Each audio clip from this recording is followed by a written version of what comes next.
Peggy 12.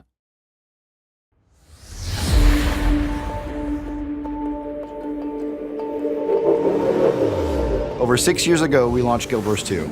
It was the start of an epic journey for us as developers and for you, the fans. And together we've seen the community grow and flourish into what it is today. Now we want to take a chance to look back at the journey we've been on, as we've been learning and iterating on how to support and grow this game, and celebrate together what it is to be part of Guild Wars 2. From the very beginning, we knew we wanted to bring Guild Wars 2 to life, continually evolving it through new story content and features. We started with small things that rippled throughout the world, and then we went to Lost Shores.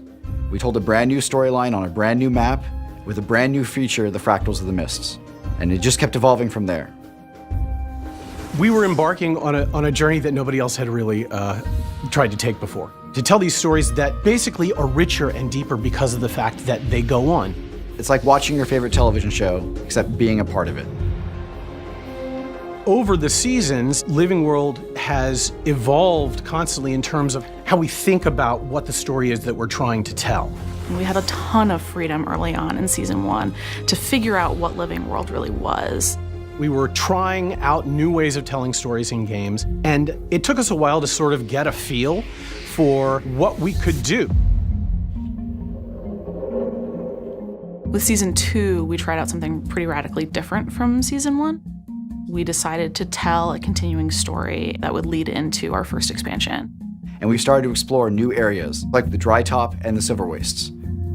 With Season 3, we tried to develop a bit of a formula for what each episode was going to be, creating a process that would allow us to release big, meaty story updates, and then also start layering in some of the content that happens in between episodes. Things like new rewards, new masteries, new raids and fractals. New ways for players to explore, to discover, and to be a part of this evolving world. With Season 4, we wanted to push the boundaries a little bit and see how big our story could get. We wanted to really show players what we could do with this kind of storytelling. Bigger adventures, more exciting foes, and a more epic storyline.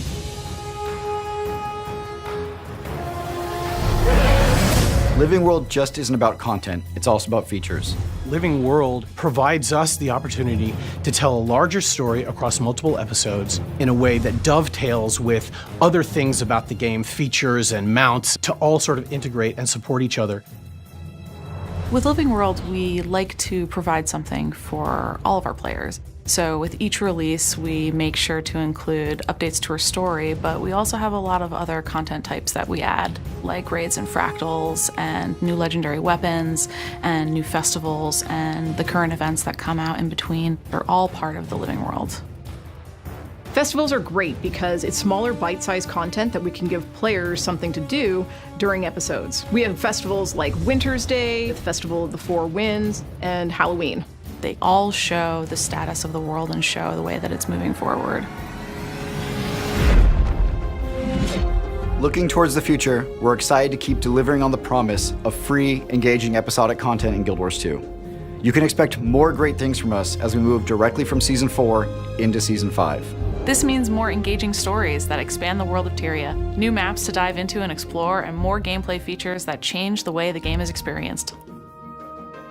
We've already introduced the Roller Beetle mount in Episode 3, added a new raid, fractals, and more, and we're going to continue this season's story and add new feature content in the coming months.